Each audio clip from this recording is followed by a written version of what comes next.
शिवलिंग को यदि वो टच कर गया तो फिर आपको नहीं पाना।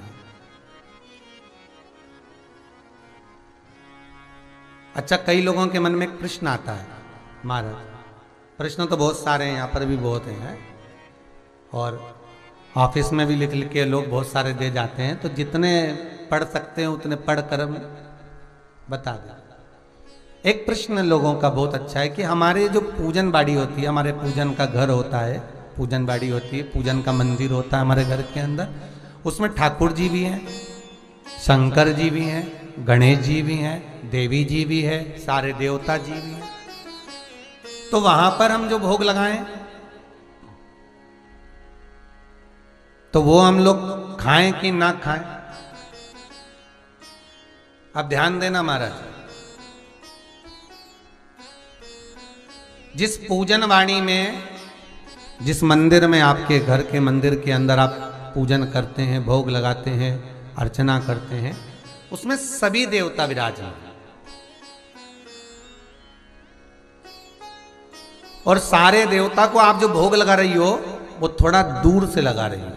कोई भगवान को एक एक कोरा तोड़ के लड्डू गोपाल को फिर छुआया, फिर रखा, फिर शंकर जी को छुआया, फिर रखा, फिर जगदम्बा को छुआया, फिर रखा, ऐसा करती हो क्या? नहीं, आपने थाली लाई भोजन की और आपने रख दी।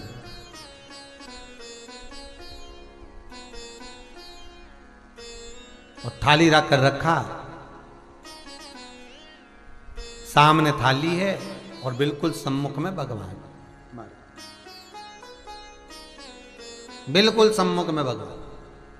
अब उनको स्पर्श हुई क्या थाली? नहीं, उन्होंने भाव से स्वीकार करा। शिव महापुराण की कथा कहती है बाकी के जितने भी शिवलिंग हैं, नर्मदेश्वर से हटकर भी जो शिवलिंग है, उनके सामने अगर आपने कुछ चढ़ाया है शिवलिंग को बिना टच करे हुए, तो आप खा सकते हो, तो आप पा सकते हो। पर यदि किसी भी मंदिर में अगर जो सामग्री आपने शिवलिंग को लगा दी गई है तो फिर उसका भोग आप नहीं कर सकते। वो कोई बैरागी, कोई त्यागी जिसने परिवार, कुटुंब, कबीला, नाते, रिश्ते सब छोड़ दिए हों, फिर बस वो उसके लिए